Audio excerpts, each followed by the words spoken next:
Welcome to McPlum, simple solutions served daily. In this video, I will show how to make organic henna cones at home. First, gather your ingredients: fresh henna powder, essential oils like lavender or tea tree, and lemon juice. Make sure your henna powder is 100% pure and body art quality for the best results.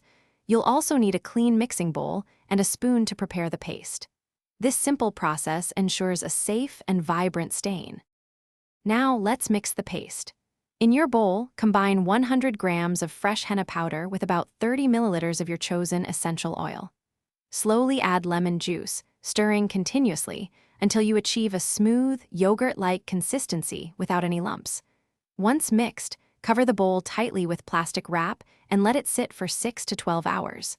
This crucial step allows the dye to properly release. Next, we'll prepare the cones. Take cellophane sheets and cut them into rectangles, roughly 6 inches by 8 inches. Carefully roll each rectangle into a cone shape, making sure the tip is very fine. Secure the seam firmly with tape to prevent any leaks. The opening at the cone's tip should be tiny, around 0.5 millimeters for precise application. This step is key for beautiful designs. Finally, it's time to fill your cones. Carefully spoon the dye-released henna paste into each prepared cone, leaving some space at the top. Seal the open ends securely with tape to prevent any paste from leaking out during use. Once filled, you're ready to create beautiful designs. Remember to check the description for a link to the Echo Dot smart speaker and other great deals.